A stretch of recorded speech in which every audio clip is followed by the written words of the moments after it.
வாட்ஸ்அப்ல இருக்கக்கூடிய meta AI மூலியமாக எப்படி வந்து இமேஜஸ் வந்து ஜென்ரேட் பண்றது அப்படிங்கறத டீடைலா இந்த வீடியோல பார்க்க போறோம். வீடியோ ஃபுல்லா பாத்தீங்கன்னா எப்படின்ற ப்ராசஸ் நீங்க வந்து தெரிஞ்சுக்க முடியும். தெரிஞ்சுக்கிறதுக்கு முன்பாக சேனலை சப்ஸ்கிரைப் பண்ணிக்கோங்க. பெல் ஐகானை கிளிக் பண்ணி ஆல் அப்படின்றத செட் பண்ணிடுங்க.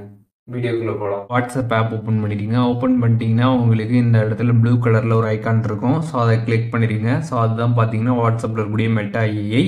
இப்போ உங்களுக்கு என்ன இமேஜ் வந்து கிரியேட் பண்ணணும் அப்படின்னு நினைக்கிறீங்களோ ஜஸ்ட் நீங்கள் வந்து கிரியேட் இமேஜ் அப்படின்னு வந்து போட்டு அதுக்கப்புறம் உங்களுக்கு என்ன தேவையோ அதை நீங்கள் டைப் பண்ணி சென்ட் பண்ணிட்டீங்கன்னா அதற்கான இமேஜஸ் பார்த்தீங்கன்னா உங்களுக்கு ஜென்ரேட் பண்ணி வந்து கொடுத்துரும்.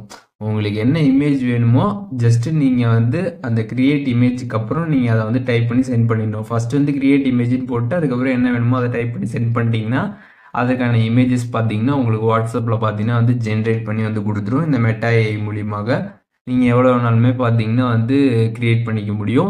ஸோ இதெல்லாமே பார்த்தீங்கன்னா டேரெக்டாகவே வந்து உங்களோட கேலரியில் பார்த்தீங்கன்னா சேவ் ஆகிடும். நீங்கள் வந்து செக் பண்ணிக்கலாம். அப்படி வந்து சேவ் ஆகலை அப்படின்னா நீங்கள் ஜஸ்ட் இந்த இமேஜை கிளிக் பண்ணிங்கன்னா சைடில் இருக்கக்கூடிய 3 லைன்ஸ் பட்டனை கிளிக் பண்ணிங்கன்னா சேவ் ஆப்ஷன் இருக்கும். அதை கிளிக் பண்ணி சேவும் பண்ணிக்கலாம். அப்படி இல்லைனா இதை நீங்கள் வந்து ஒரு ஸ்டிக்கராக வந்து கிரியேட் பண்ண நினச்சாலும் அதில் கிரியேட் ஸ்டிக்கர் கொடுத்துருப்பாங்க. அதை கிளிக் பண்ணிட்டு இதை வந்து ஒரு ஸ்டிக்கராக கூட நீங்கள் வந்து கிரியேட் பண்ணிக்க முடியும். ஸோ இந்த மெட்டா ஏஐ பொறுத்தளவுக்கு அங்கே ஆப்ஷன் மேலே வந்து இருக்கும் மெட்டா ஏஐ அப்படின்ற மாதிரி. அதை நீங்கள் கிளிக் பண்ணீங்க அப்படின்னா மீடியா ஆப்ஷன் இருக்கும். அந்த மீடியாவை கிளிக் பண்ணிட்டீங்கன்னா இந்த மீடியாவில் நீங்கள் வந்து இந்த மெட்டா ஏஐ வச்சு கிரியேட் பண்ண இமேஜஸ் எல்லாமே கம்ப்ளீட்டாக இந்த இடத்துல வந்து ஷோ ஆகும். நீங்கள் எல்லாத்தையுமே பார்த்தீங்கன்னா இந்த இடத்துல செக்கும் வந்து பண்ணிக்க முடியும்.